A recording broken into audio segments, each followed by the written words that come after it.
Hi, hello. Hi, my name is Nairy Simon. I've been in education for over 25 years now.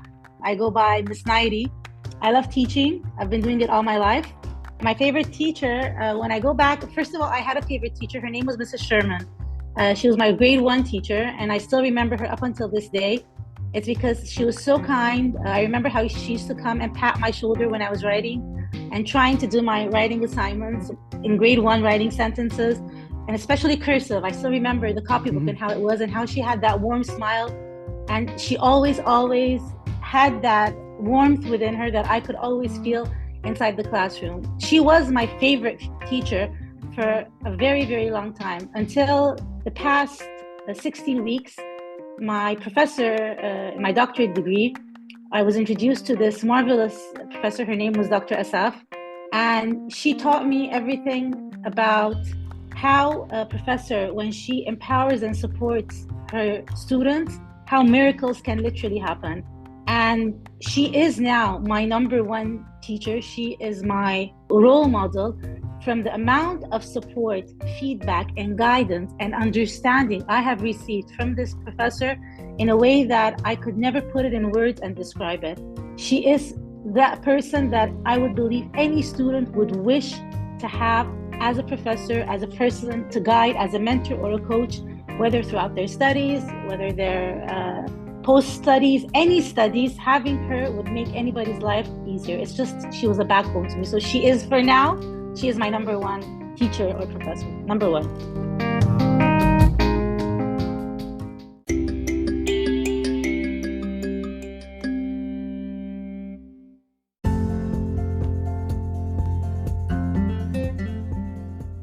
Hello, teachers from around the world, and welcome to another episode of the Legendary Educator podcast, the podcast for teachers where we discuss everything related to education. I'm your host, Mr. Rames. My guest this week is Miss Nairy Simon, school principal at New Generation International Schools in Cairo, Egypt. As a head of school, Miss Nairy has the unique opportunity to peer inside all of her teachers' classrooms to evaluate and analyze, to get a bigger picture, a clearer picture of the status of what's going on with teaching today. Miss Nairy is also a PhD candidate, and so needless to say, she probably knows a thing or two about education. We talk about how education is evolving and the new teaching methods that are now necessary in today's classrooms, which is a great follow-up to last week's episode about the history of education. We also talk about the effects of the COVID pandemic on students, where kids had to stay home for several years, and how this has impacted their learning development. And as always, we end with her advice for new teachers going to the classroom for the first time. Before we start, please take a moment to subscribe to the channel so you won't miss any of the awesome upcoming episodes. And please join the discussion and leave your comments in the new Legendary Educator Facebook group. It was truly inspirational to talk with this legendary educator. Miss Nairy, welcome.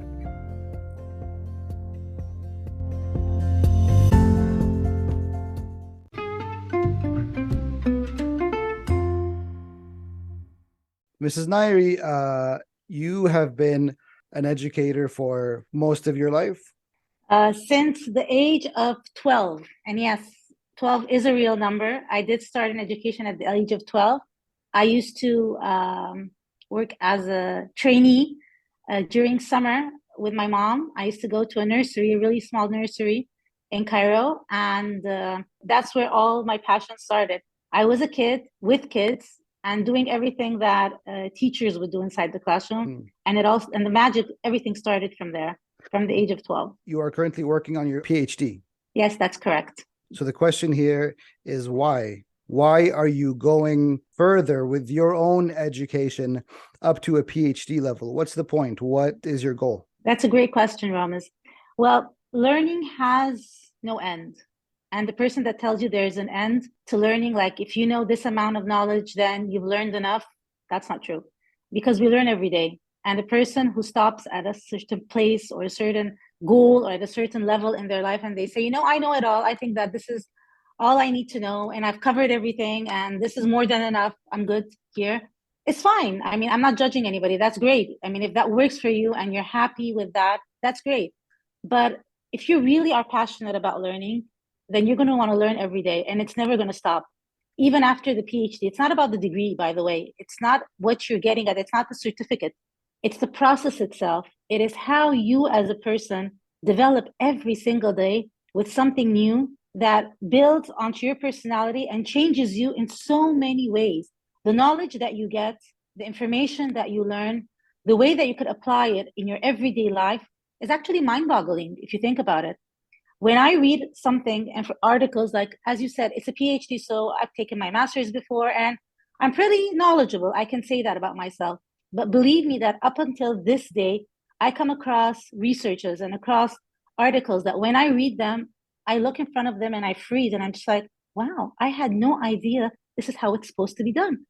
Not only that, it's about self-development. Things change, life moves on so fast that you need to move fast with that change. If we stop where we were taught or the things that we have learned 10 or 20 years ago, there's no way you're going to be able to stand in front of all of the adversities and all of the changes that are happening nowadays, especially in education, especially with students and especially with teachers. So in order for you to meet those challenges and in order for you to understand what is happening around you, you need to evolve as a person as well.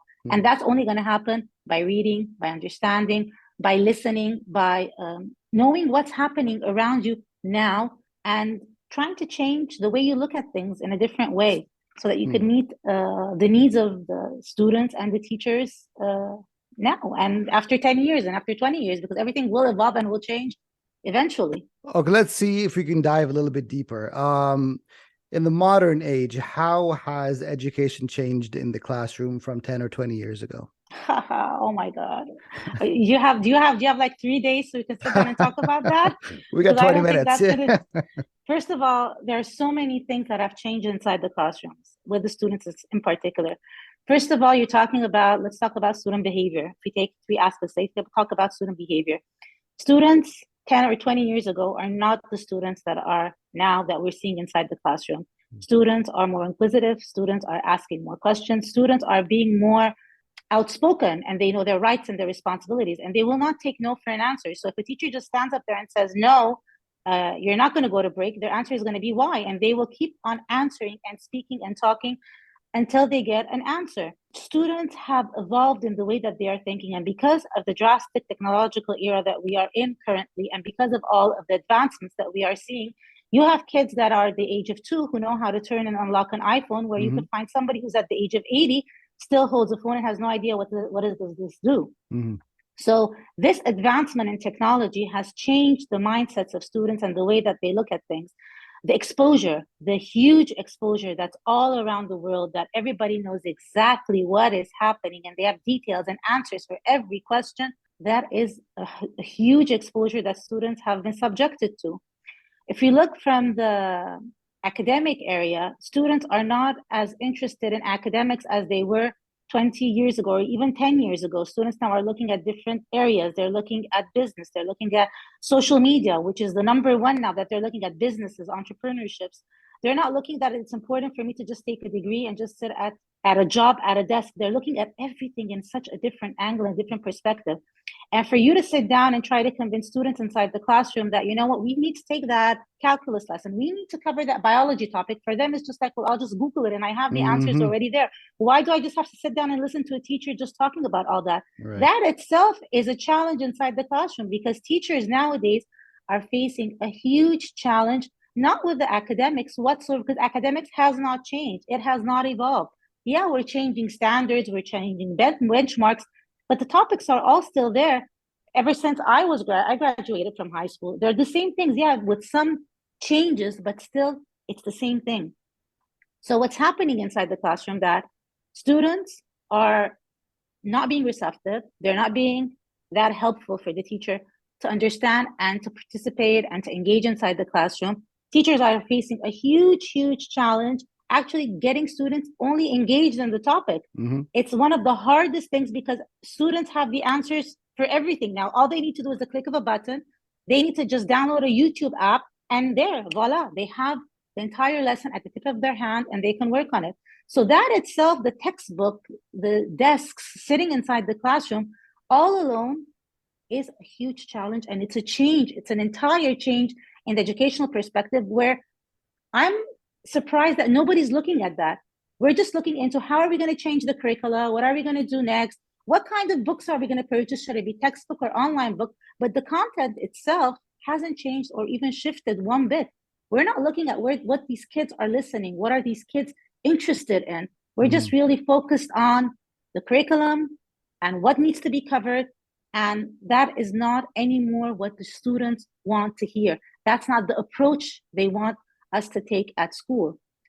The other side that we have, another area that we have that's a huge challenge is the past 2 years with Corona and what has happened and the emotional and behavioral aspect that has touched every single child. And I'm going to hear talk about Rama's, most importantly, the younger students. We're talking about kindergarten up until grades 1 and 2, which is the foundation stage. These students who were supposed to take the foundation and take the basics of writing, reading, socializing, all of this has gone because they've been at home for 2-3 years. We have parents up until now are still scared to send their children to school, and they're a little bit of the hybrid approach, or should they stay at home? And that 2-3 years took a huge chunk of their life. It took a part of their social interaction. It made them more intimate, more scared to speak. They're using more physical, and their behavior is more aggressive because they haven't been communicating with people for such a long time, so that at the first contradiction or the first challenge that happens, they just snap and they just hit, and violence just comes over there. Wow. Their speech is not as fluent as it should be at the developmental stages, especially at the young age, because they haven't been talking. They've been using the phone. They've been sitting online. Their motor skills like cutting, scissors, coloring, writing, the hand grip itself isn't as strong as it should be because they haven't been practicing it. I have up until now challenges with spelling because students have been texting, and for them, they don't know how to write. They know it in their mind, but when they come on paper to write an essay or to write something, they use the abbreviations like the people, PPL, and they're not using the entire word. And this is why, because they're not used to writing. Nobody nowadays uses pencil and a paper to write a paper or an essay or anything. They use now texting and laptops and computers.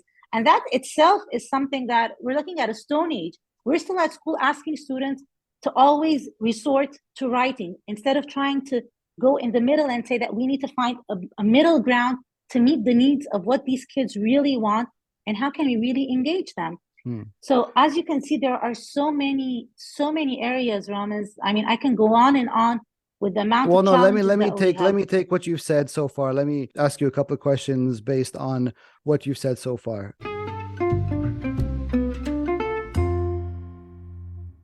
So it's not fair for the teachers nowadays, the current teachers who are facing all these challenges of the delays due to, the COVID and the kids staying home for a couple of years. But it is a part, unfortunately, of their job, and it is their responsibility. What are they supposed to do? They're supposed to receive as much support as possible from the school. Teachers are the heart of any school. A school without teachers is no school, because teachers are who make everything possible at the end of the day. School administration, anybody else besides teachers, they're just facilitators of the actual importance, mission, and the mission of any educational institution, which is teaching. But the number one people inside any school are the teachers. Teachers need a lot of support. Teachers need to feel like they are surrounded with people that they can rely on, that they know that they're going to help them, that they're going to be there not to criticize them, but to hold their hand and tell them, what can I do to help you? To understand that what the first step I would tell you, Ramit, is that an administrator needs to understand what the teachers are actually going through so that they can find ways to help them how to overcome that.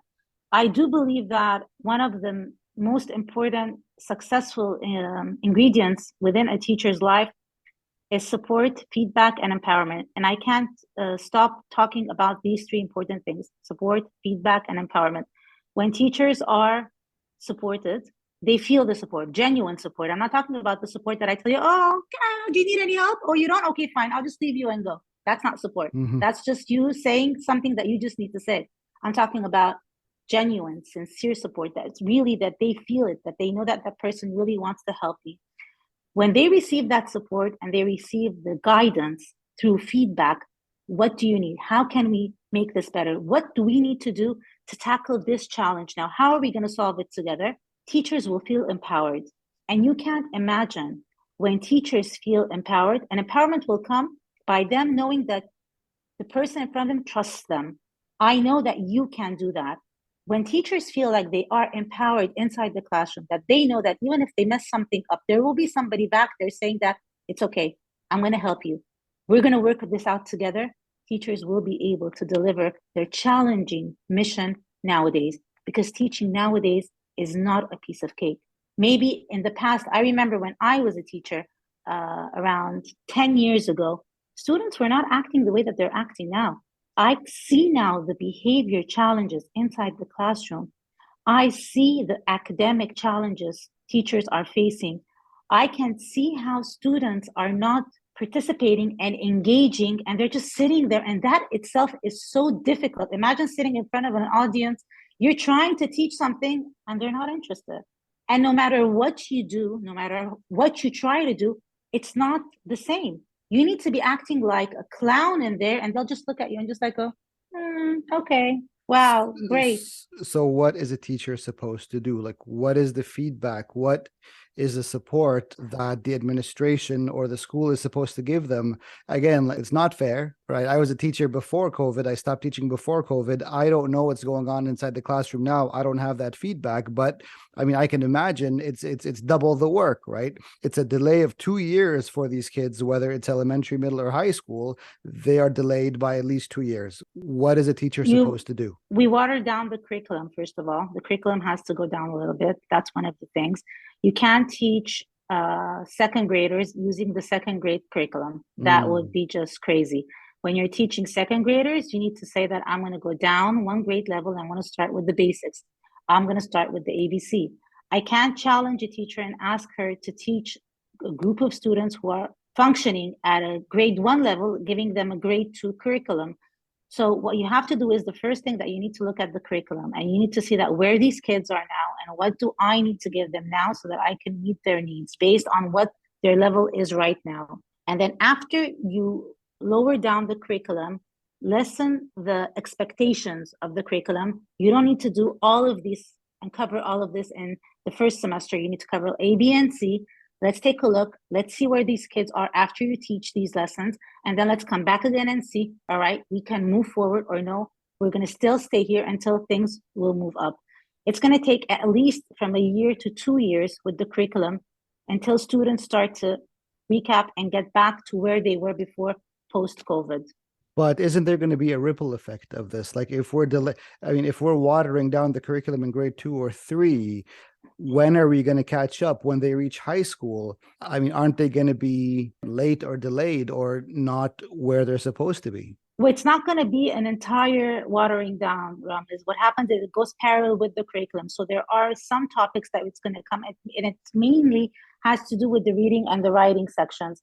Topics as in concepts wouldn't be difficult to teach, because a concept, whether it's taught, you can go back and add to the main body of the concept. Like if you're talking in science or you're talking in math, you can give the basic foundations and build onto that.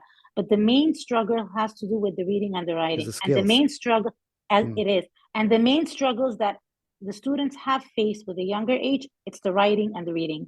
And the younger you go, the more the challenge, because if a KG1 student was supposed to take the ABCs, and by the time they went to grade 1, you have a student in grade 1 who can't read, write, speak, or even interact socially with anybody. The other problems that we face with the upper grades wouldn't have to do more with reading and writing, because they've already mastered those skills. The challenges that you face with the upper grades has to do more with their emotional and social area, because exactly, students have become extremely antisocial. They're not talking with each other as they were. They're more shy. They're really laid back. And they snap at least the first conflict that arises, issues happen, and they become very physical and verbal and aggressive. And that is going to take some time until students can get out of it, by trying to push them into more activities, to put them more into group work. Yeah, I was going to ask, what is the teacher supposed to do? It's pushing it in a lot of interaction, things that have to do with speaking, group work. You have to force them to do it, because if you leave it up to the student, I've seen it inside the classroom. They're like, no, I want to do it on my own. I don't want to do it with anybody else. Yeah. So you're going to have to create those moments inside the class, and those lessons have to be made tailored in a way where students have to go up and present. No, you are going to talk about it. You're going to use your presentation skills. When you're going to be doing this presentation, you're not going to do it alone. You have to do it with somebody else. You need to have a buddy or a team, and you have to have a group together.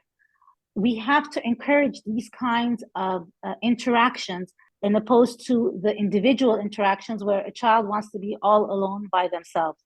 And that has been quite difficult at the beginning because we've seen a lot of resistance towards that. But I could see that it's picking up as the months are going by. Things are getting a little bit better. Not better, a little bit better.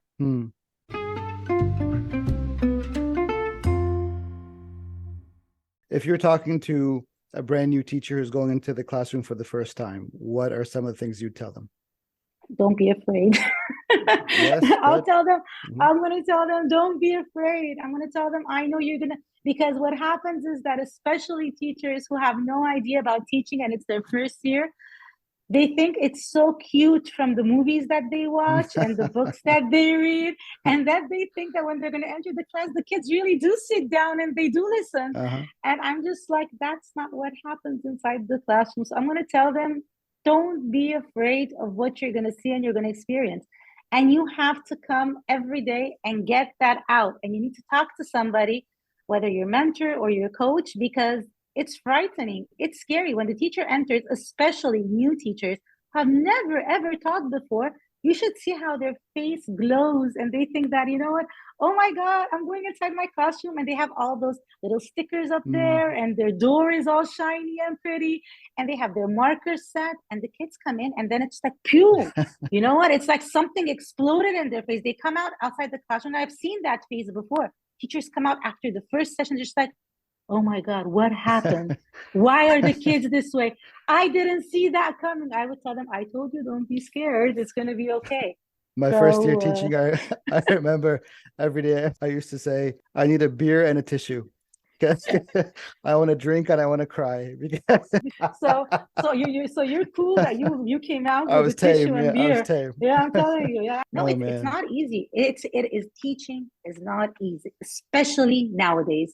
Teaching has become one of the most, although it is one of the most rewarding. That's the word I was looking for. Teaching is the most rewarding job in the world, and yet the most challenging. Let me just put it to you this way, Ramos. It is challenging.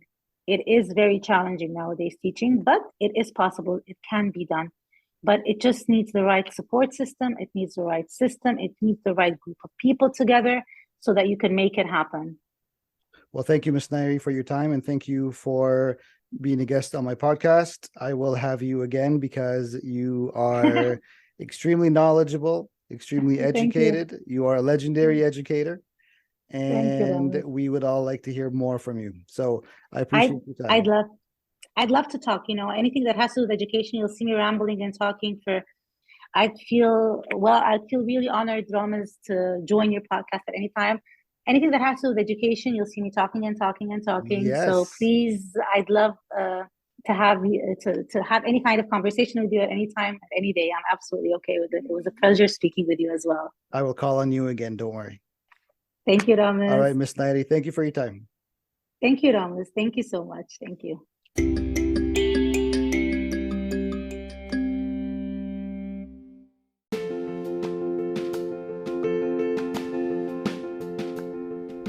Let me know what you thought about today's episode by leaving your comments, questions, or complaints in the Legendary Educator Facebook group.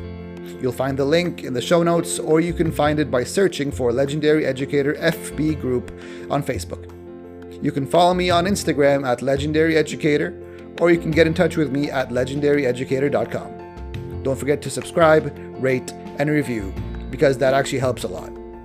All right, next week we'll have another legendary episode with a different legendary educator. Class is dismissed.